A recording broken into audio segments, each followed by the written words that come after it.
Are you recording? 3, 2. Hello? Are you recording? Yes, we are. I don't even care that we went over the limit. If I get marks deducted, that's okay. Because honestly, I don't know. Like, I had fun doing this anyway. Tomorrow's Friday, and then it's Christmas break, so. Oh, yeah. Yeah. Merry Christmas. Yeah, Merry Christmas. Good morning, afternoon, or evening, Miss Nataraja. Obviously, you know that I'm Kaylee, and today I'm with my sister, my ate, Ate Alana. This is my mom, Ivy. Hi. And this is my kuya, my brother, Kuya Ira. Yeah, and obviously today we're going to be speaking about the three of them and their migration experience. So, yeah, let's get started. Okay, so the first question is, what was life like before you guys even thought about moving? So, before we thought of moving to Canada, life back home was different. We lived in a tropical country where family was always close and the community was really tight. I had a rewarding career in music, the same with your dad. He was an engineer back home. I had a chance to tour internationally and, collaborate with other artists. Thank you for joining me here. And of course, But there were also challenges like political instability and limited opportunities. So that's when we actually decided, when we had children. During that time, there was just 3 of them because there are a total of 4. So you weren't there back then. But when Kuya Ira was already at the age wherein he was about to go to school, that's when, your father and I decided, I guess it's time to move to a different country that would give you guys more opportunities. Mm-hmm. But still, life wasn't bad. I mean, we had house help. Mm-hmm. They had nannies. It was Yeah. a good life. I often think about that vibrant culture and how much love, and laughter filled our days. It wasn't really bad. It's just that your dad and I knew we wanted something more secure, more stable, and, life full of opportunities for, again, the children. Also, I just wanted to mention, if I'm looking there a lot, it's because, that's where, our mic is, and we want to know if we're, being too loud or too quiet. Anyway, Okay.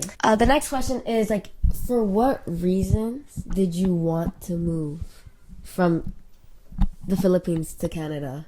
So the decision to move was a mix of being pushed by the challenges of our home country and pulled by the hope of a brighter future here in Canada. So we were from the Philippines, where there wasn't any free education, there wasn't free healthcare. So we decided to come to Canada because of that. But then can I ask, why did you choose Canada and not the US or Australia or something like that? Yeah, I was going to say, I remember you mentioning that you were planning. During that time, actually, the open countries for immigration was Australia, Canada, and New Zealand. So I had an accent. I know. You wanted to have an really accent? want. I really want a New Zealand accent. Really? I was actually talking about that last. when Daddy attended that seminar about migrating to another country, I have a cousin here, Ninang Angie. Oh, okay. So that's why we decided to come here, because we didn't have family in both Australia and New Zealand. So it's just easier. we thought, it would be better if we knew somebody. Okay. So, like, what challenges, like, what adversities, what hardships did you face, like, on your journey to Canada, and like when you were settling? I think me personally, as like an introvert, I mean, I didn't really have much of a life to uproot because I was 7 when we moved, but I had a really hard time feeling like I could fit in because I don't know, kids were so judgmental. Like, all the food that I would bring to school, they think was like stinky. Or remember specifically the reason why I stopped speaking in Tagalog for so long was because we were playing outside with the neighbors, and Kuya was there with me, our older brother, and naturally, because that's how we communicate in the house, I was speaking to him like in our mother tongue. Yeah. And one of the girls who like lives right beside us, she goes, actually, like, it's really rude that you're speaking to him in a different language that like nobody else understands. And I was like, oh, like maybe I'm doing something wrong by like being myself. I don't know. So I just, for a really long time, up until I was like in high school or like after I graduated, I didn't speak. But also, just another thing I remember is that, like, when I first got into, like, first grade, second grade, like, elementary school, a lot of people kind of made fun of the fact that I still had an accent, at least to them. The question is, what is your biggest mistake? The biggest beefsteak. Why is it so, like, weird to you that I have an accent? I'm not from here. But at the same time, like, kids are pretty brutal. Kids are pretty ruthless. For me, the toughest was the weather. Oh my God. Winters were really brutal. I remember celebrating my first birthday here. It's my birthday today. Happy birthday to you. Happy birthday. Yeah, there was a snowstorm. Remember? Me and Kuya walked home from the snowstorm. Yeah. And both of our boots, well, mainly his, because he thought he didn't was tie he thought he it. was too cool to tie his winter boots. So his boots were filled with snow, and he literally came home with like frostbite, basically. Yeah. And mommy had to warm up like a hot bath so that we could soak our feet, bro. It And was we were so all bad. crying. Yeah, we came home crying because it was so bad. Yeah. So, like, you would say that, like, that's the hardest thing you had to deal with? And of course, because your father actually came here Before first. you guys. Yes, so we followed after 18 months. So the plan was when I get here was to help, right? So to find a job, find a career, so I would be able to help. However, I got pregnant with you, and so plans had to change. Daycare is so expensive, so we decided for me to stay home. I didn't go to work until you were old enough to meet JK. How long were you in Canada until you, like, became pregnant with me? So a year after. So we arrived May of 2008. I gave birth to you May 2010. Okay. Like, did you guys, like, when you guys were still in the Philippines, but, like, daddy was still, like, he, like, already moved here? Like, were you guys ever, like, so sad because you guys missed him so much? Yeah, that was tough because during Chat, that time, that was actually hard. internet wasn't as fast then. Our internet was dial-up.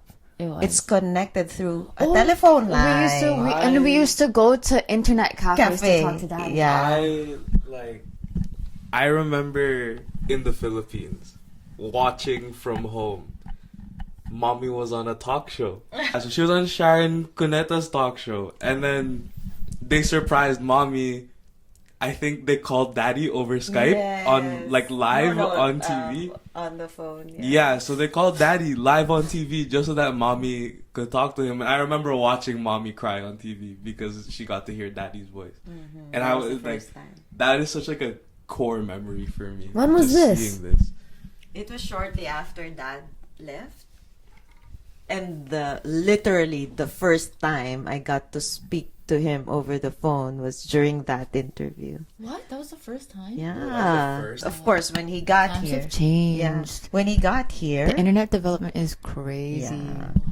Because during that time, there wasn't any Messenger or WhatsApp or, any FaceTime. Yeah. So you had to make a phone call. And phone calls are expensive, really expensive. And it took time for Daddy to be able to, buy his own SIM card and then get, the minutes. They're just too expensive. It's not something that you can do every day. So How did you guys when you guys came here? How did you find the community? Like, what made you feel safe? What made you keep going? What made you feel welcome? Oh, I couldn't make any friends, low-key.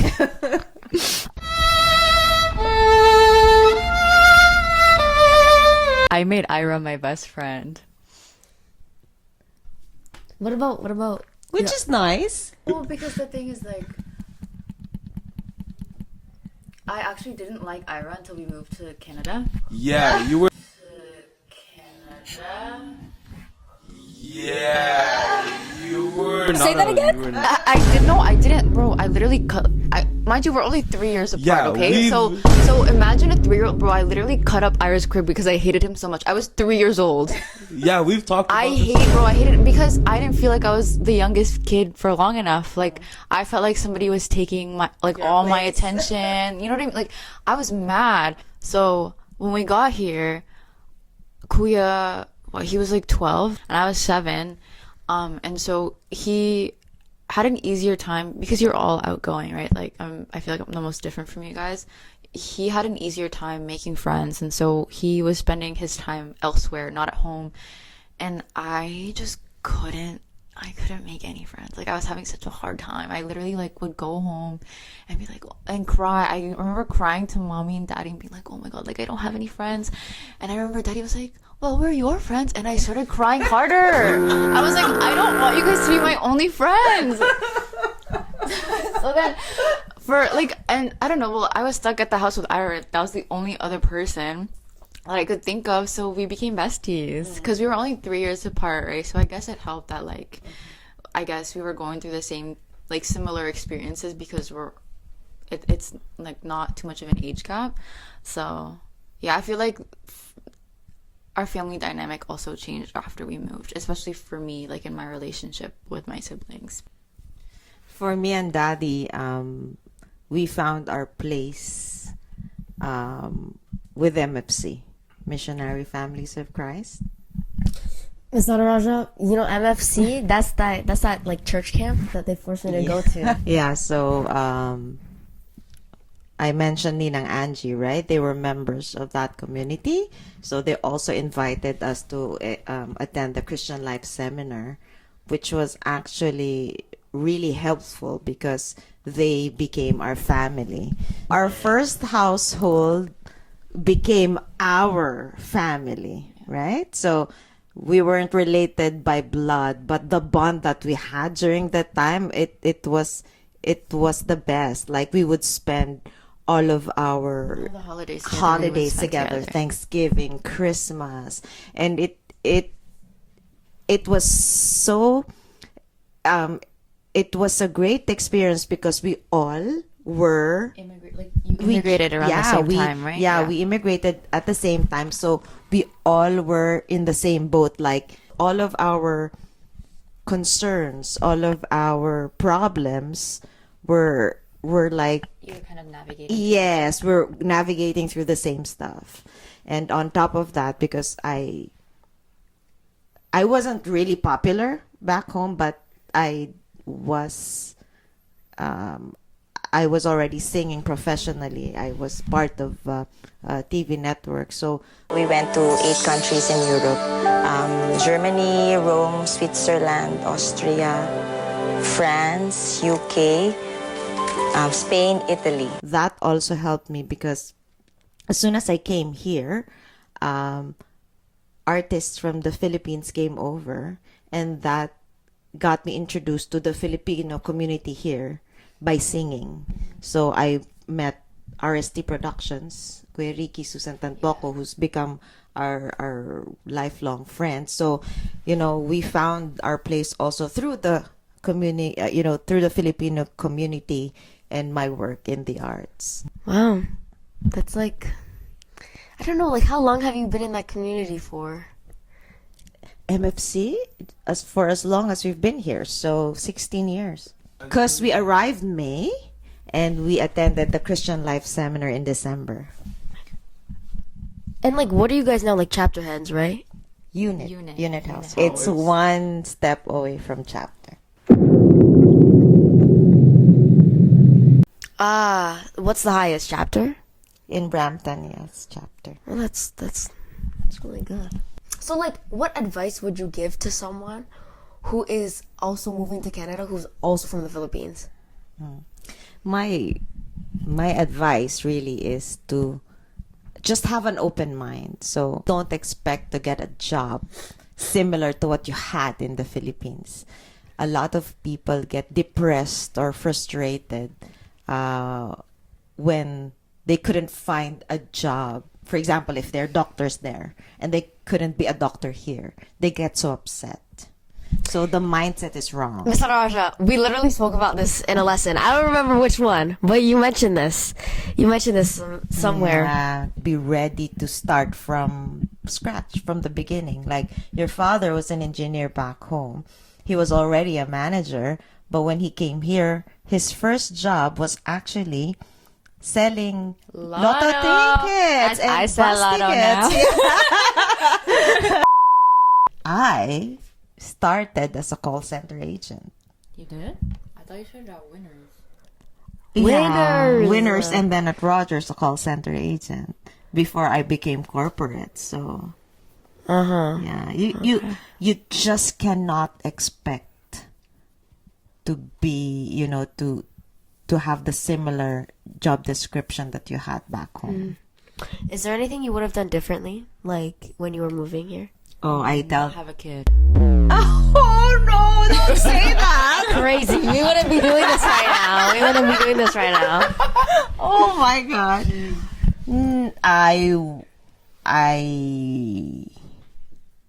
I tell Daddy this all the time.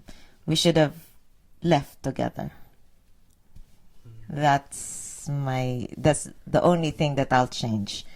Oh, that's true love. Was the idea behind it like you thought that you could get a head start if one of you went first, or No, because Tita Angie was just a cousin, right? So we felt that it's imposing. It's gonna be so imposing of us to come here, like, because we already had 3 kids, so a family of 5, right? So that's gonna be too much for anybody. So that's the only reason why we decided for him to come here first. But looking back, no, we should have gone. Being away with, from Dad for 18 months was, I think, the toughest time that we've had as a family. You wouldn't change anything. You wouldn't have a say. You were 3. You were 3. So you were 3. You were 7. I was 7. And you, actually, that's disrespectful. Maybe if you want to answer, how old were you? Brother, you were 4. We're 3 years apart. Yeah. I was 32. 32. How old are you now? I'm kidding. 49? She just turned 49 like 2 hours ago. Actually, wait, no, like, well, her birthday just, anyway. How are you guys doing today, Like, are there any accomplishments in, like, any accomplishments that you're proud of and, like, that you guys want to mention? Yeah. I think we're in a good place. I definitely feel like I've been given like very good opportunities like in my time here. Like, not only have I been able to do dance, to do music on my own time, but I'm a university student now, and the fact that I have the opportunity to leave the house and go to Western University. I go to Western and like be at Western, and then also have I'm doing fashion show stuff over there. I'm doing like theater stuff over there. I'm doing like event hosting over there. These are things that I didn't really see myself doing beforehand, and who knows, like, if we had stayed there, would I have gotten the same opportunities? I don't know. Would I definitely have gotten other opportunities? Possibly. But I'm definitely happy with the way I'm leading my life right now and the opportunities that I've been presented with over and over again. And yeah, like, I think coming here, I don't think it's been like a deficit. I definitely think there's been benefits to it. But at the same time, my majority of my memories come from living here, so I don't really know what the differences would be had we stayed. Well, right now, to be completely transparent, I am struggling with kind of like not knowing what to do, what path to take, but I feel like it's very much a first world problem. And it is a privilege to have that problem, because I feel like if we were still in the Philippines, that wouldn't really necessarily be something that I can even really. We were also talking about this with Raja. I don't think that would necessarily be a problem that I would have, because, I mean, I'd say we were doing well. We were stable in the Philippines, but I think with the opportunity here, like, I can afford to leave my full-time job and just like work maybe 20 hours a week at a part-time, so I can sit back and think about what I want to do for the rest of my life. Whereas if I was in the Philippines, I feel like the norm is to graduate university and then go right into the workforce and not think about, like, what it is that I want to do that'll make me happy for the rest of my life, because there's no space for that, right? Like, I feel like there are people who definitely have that luxury, but also a lot of people who don't. But I'm grateful that even though I'm struggling right now, that is my struggle, and it's not anything like worse, if that makes sense. So I say that we are in a good place because you and your siblings are doing amazing things. Like, you represented Canada in Dance World Cup, girl. Right? So even, brought home a bronze for Canada. So, Can you tell we're all art kids? but yeah, you are doing amazing things, and that's the greatest reward of all for me. So, personally, I've also been able to achieve a lot. Like, I even hosted a show that highlighted, Filipinos' talents here in Canada, and I just... Oh yeah, I forgot about that. Ivy here, do you know that? I literally modeled. I forgot. Yeah, she's a model. Yeah. Then she cut her hair, and her agent or whatever got so pissed at her, she like stopped everything. Yeah, but I used to model for like Sears and Walmart and Buy Media and Urban Kids when it Walmart. used to be siblings. Wait, how old are you again? Right now? Yeah. I'm 23. How old are you? I'm 20 years old. And I'm 14. And she's 49. Why do you keep saying that? I also got just recently awarded. Right? Yes. City of Brampton. City of Brampton, yeah, for my contribution in the arts. But winning awards and recognitions, they're really nice. However, what makes me proud is being able to show you all that, when you put your heart into something, things can be done. Nothing is impossible. So as long as you have the faith in God and that you're able to do the work, whatever, things that you can do, it's limitless. Again, but more than anything, seeing you guys thrive, whether in school, in dance, or simply becoming the wonderful people that you are. That's our greatest joy. So you are all reminders of why we came here, why we worked so hard, and why every challenge was worth it. Period. Yeah. And our host is yawning. It's 2 in the morning, and honestly, Miss Nana Raja, I'm not turning this in on time. It's a Friday at 2 in the morning, and I'm gonna explain, okay? So basically, we had this big argument at her birthday dinner. It wasn't an argument. It was just a discussion. Yeah. So. Yeah. I don't really have anything to loved say it, myself. though. Yeah, it was a good conversation. It was. was a fruitful conversation. Yeah, I love it. It And it was happened on my very, birthday. I saw this guy cry. I've never seen him cry. Guys, I'm kind of scared to see how long this is gonna be because it's 2 in the You're morning. pushing 37 minutes right now. 37? Okay, it's not an hour. And there's guys 10 minutes max for one person. This is 3 of you guys. 30 minutes. 30 minutes.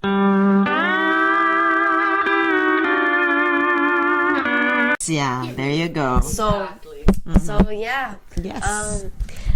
That's it. So, mommy, can you like sing a little outro for us, please? Like a little the end. Oh, I have a song on Spotify.